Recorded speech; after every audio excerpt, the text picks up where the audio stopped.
All right, guys. So this is going to be a bit of a different video because a lot of you have actually been asking me about Overprime. What are my thoughts on it? Like, how do I feel about it? Do I support it, etc. So this is going to be I'm going to try and make it as quick as possible. I do have several points about Overprime, and I just want you guys to get my official perspective, my opinion, and my feedback towards Soul Leave and Overprime. Here we go.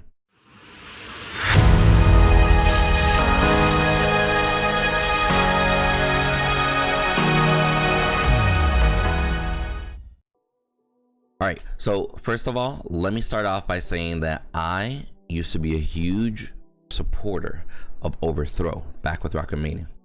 Now, even though I knew it wasn't monetizable or anything like that, like, I still supported him as to his changes, the community, etc. Because at the time, there really wasn't much community that was officially established, if you get where I'm coming from. Now, moving forward towards Overprime, let me tell you, there were several different things that happened yesterday that I made a note. I got like 15 different points, so I'll go through them as quick as possible because I spent my entire day playing Overprime and streaming it on the Twitch community, and there's quite honestly quite a bit of feedback here. So I'm gonna start off just down the list as I wrote them down. First of all, a lot of you might not know, Overprime mechanic that they now put in has a defensive and an offensive form. Now, I have it written down here.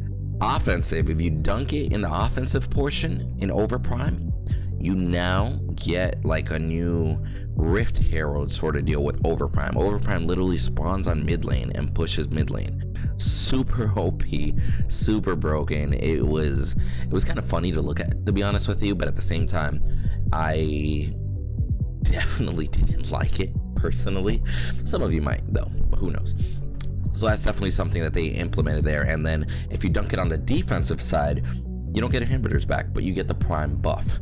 So that's interesting. It definitely promotes ending the matches faster. I could definitely see any other Paragon remake doing something similar to this. Not necessarily with the dunking, because a lot of them I stay away from that, but maybe with the whole Rift Herald type of mechanic, having Orb Prime actually push down a lane or stuff like that, because League of Legends does it, and they do it very, very well. You know where I'm coming from? So it's not a horrible mechanic. It was just very off-putting to see, and I have my pros and cons about it, but I can tell you that it's definitely broken and it definitely needs balancing. Number two. Now, I've got the chance to, I tried my best to play one match in each role at least, and I got a chance to play Chimera jungle. Now, I was building Chimera full damage. He didn't really feel that impactful. Like, you know, I still got kills here and there. You know, it was an okay game, but I definitely feel that Chimera's freeform leap that they have that's not lock on is almost needed in that form of Chimera, because he kind of hits like a wet noodle, to be honest. Now, number three now, I did notice that my biggest pet peeve of Overprime was the audio. Like, their audio was honestly kind of lackluster. I personally wish that they would have spent a little bit more time, me being an audio engineering major, and I could definitely tell that there was a lot of work needed to be done in audio, specifically on Greystone. I'll show you a clip now. Number four. Now, I got a chance to play as Narbash, and I got a chance to go up against a Narbash. And I noticed one particular thing that was actually, it was a mechanic across all characters. Narbash was able to thunk through walls. Casters were able to throw all their abilities through walls. Any ability in the game you could throw, you could throw through the wall. And I don't know how I felt about that. Apparently that was a decision that the developers made, making all the abilities go through wall, but basics can't go through walls.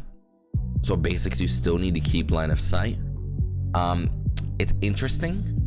I can see why they did it, because in games like League of Legends, you can do certain skill shots over the wall and stuff like that, and then there's some that you can't. I do prefer the fact that some you can't, some you can. I don't necessarily like that all abilities could go through a wall, specifically on a Narbash, because I think that's a little bit too strong for a Narbash thunk to be able to go through a wall. But it's give or take. It's give or take. Some of you might like that, some of you might not, but worth mentioning to you guys. Number 5, I noticed that whenever I was a Greystone going up against a duo lane, the enemy Murdock lagged into my lane and then randomly showed up next to his Narbash again.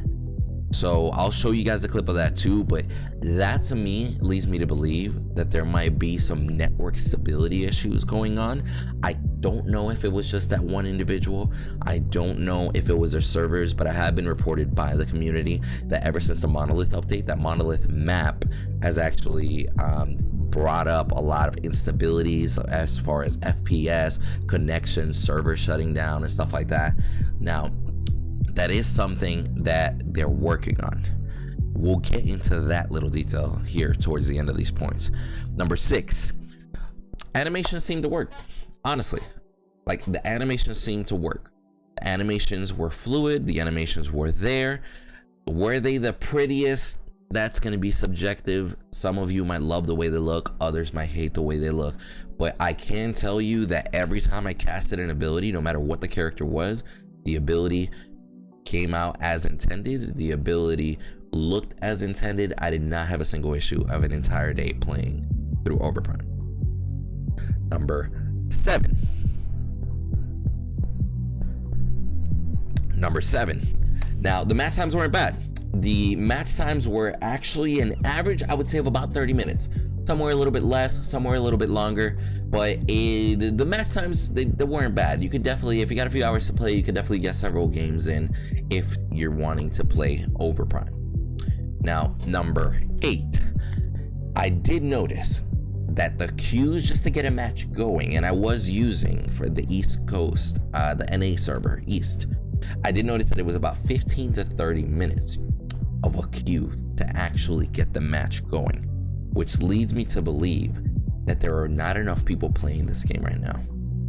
I noticed that in the 15 to 30 minutes, like it would show me like 3 players in queue, 4 players in queue, 5 players in queue.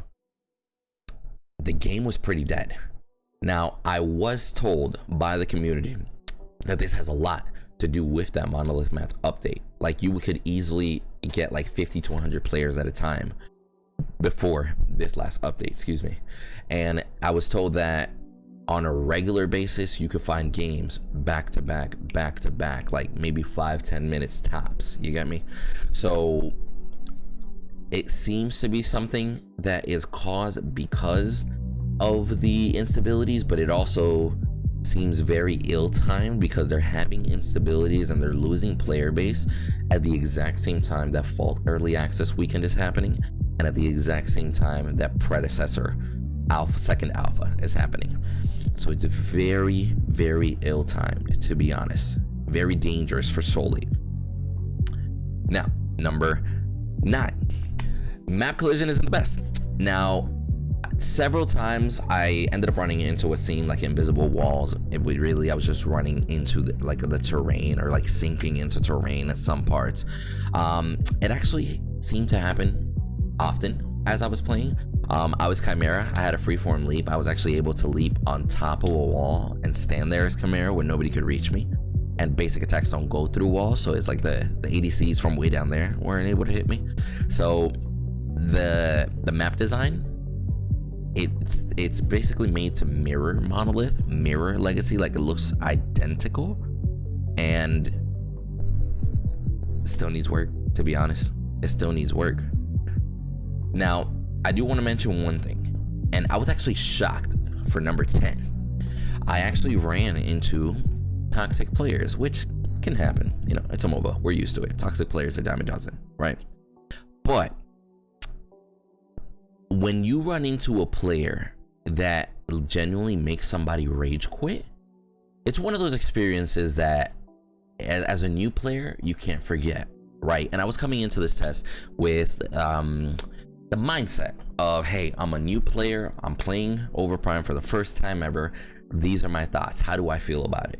And I watched somebody on our team rage quit because one of the 80s, like the ADC on my team, Twin Blast, decided to just flame him out like crazy. He was being toxic as can be, surrendering every 3 minutes, saying this game is over, blah blah blah blah blah.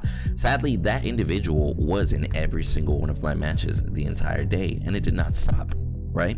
So it was brought to my attention that in such a crucial time for Soul Eve, where they barely have any players, they're literally getting their community destroyed by an individual or a few individuals that are still being incredibly toxic. You get me? When you only got 10-15 players and they're being pushed away by one guy, you got to put in some sort of mechanic in there to help deter from that type of behavior. Now, I messaged the developers about the individual, and I messaged them saying, hey, I would honestly recommend that you guys look towards implementing some sort of chat banning system. Maybe somewhere along the lines of, if this individual gets reported 5 times within a week, now, once the official decision's been made, that individual cannot use in-game chat for a week. He can still use his comms. He can still play, because it's important to keep the player base, but I keep him off of the chat. That person does not deserve to use the chat because of their toxicity.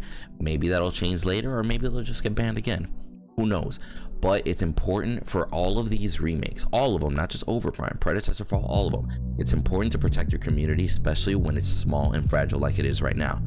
We are few, we are strong, but those few toxic people might deter somebody to play the game, from playing the game, excuse me. So definitely, that's a huge recommendation that I sent out there, 100%. Now, number 11. Overthrow essentially became Overprime with a few changes, is what I noticed. Like, I was a huge advocate of Overthrow back then, and now testing Overprime, I got to play it, and I was basically, I didn't see many differences, to be honest. In my opinion, I didn't see many changes. There were a few things here and there, characters, map, a few other differences, for example, such as items and such, but honestly, guys, I was a bit disappointed, to be honest with you guys, because somebody that played so much Overthrow back then and then got a chance to play Overprime almost a year later, I didn't see enough changes. It honestly felt like I was playing a tweaked version of Overthrow. Like, for me, like it wasn't bad, right? Let me preface. It was not bad. There are people that are going to love this, because Overthrow is definitely the type of game that goes for quantity over quality. Some of you might love that. As they slowly improve their quality, they're ramping up on quantity as much as they can. Some of you might love that. So let me preface by saying it's not by any means horrible. It's definitely playable, right?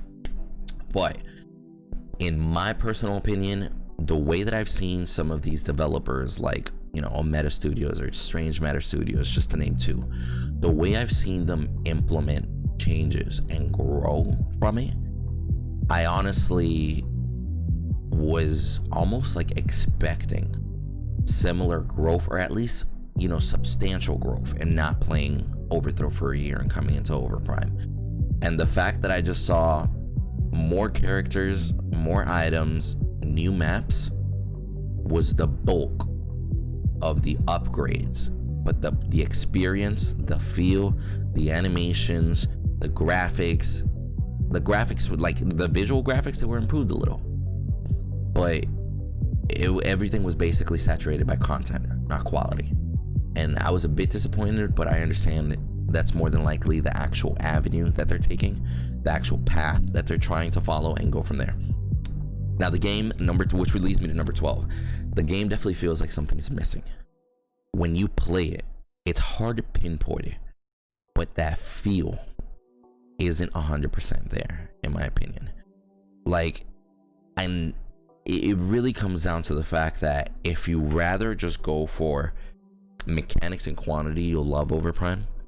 But if you rather have that Paragon feel, that Paragon nostalgia, that feeling of the weight is the word that I'll use, the fact that your characters actually feel like they're doing something. It's weird to explain.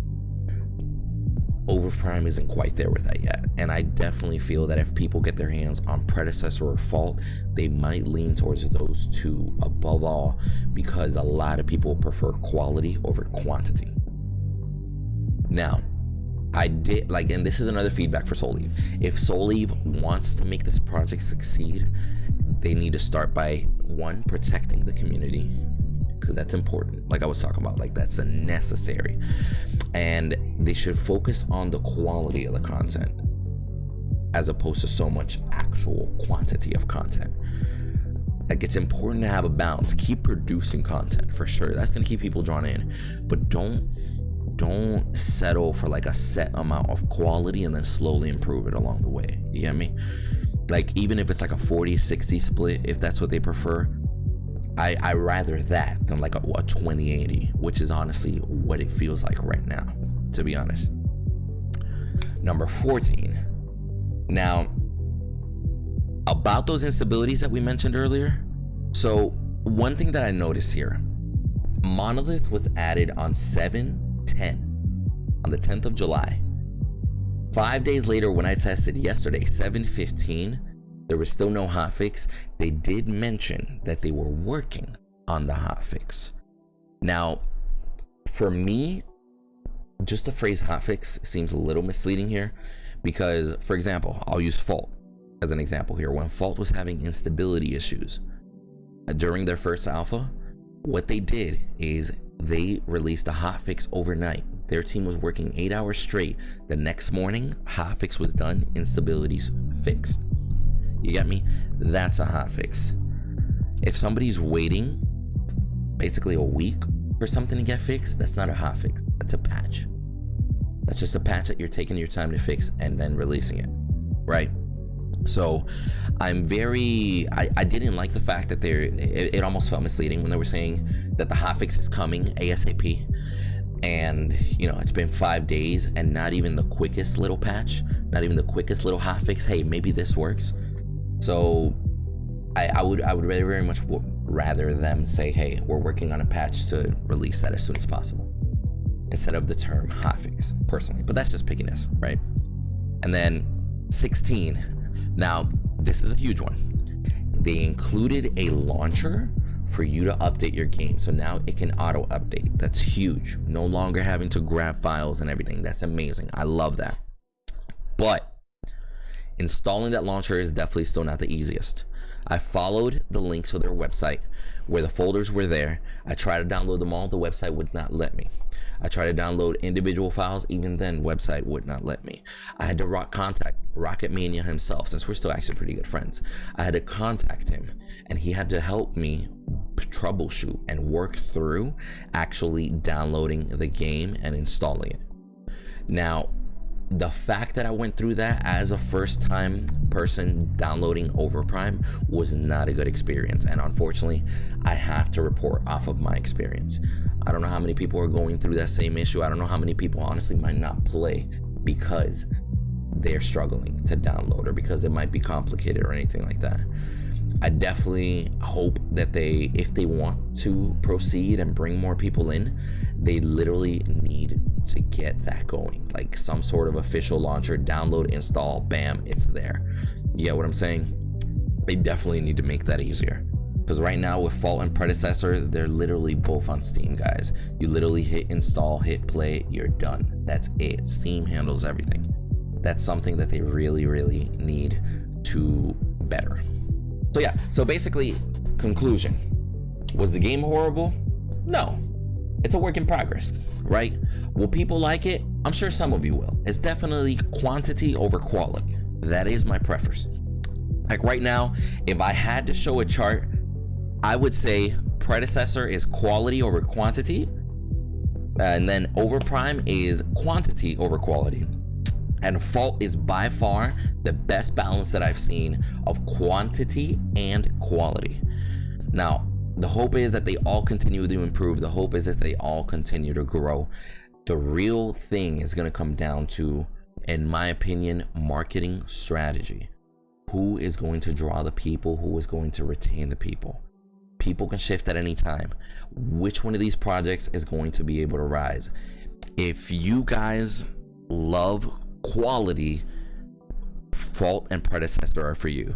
If you guys like quantity, Fault and Overprime are for you. If you guys just want a balance, Fault is the one. If you want anything that reaches towards the other ends, like I'm talking about extreme quality, extreme quantity, Predecessor and Overprime. Honestly, that's my feedback, guys. I don't want to make it too long. It's already a 20-minute video, but I do appreciate everybody watching. I want to hear what your thoughts are on what I just said here. I know a lot of you are avid Overprime supporters. I'm definitely going to stay up to date with the game. I'm definitely going to try and keep you guys informed about everything, but these were my honest feedback of my first experiences in Overprime. Y'all have a great day.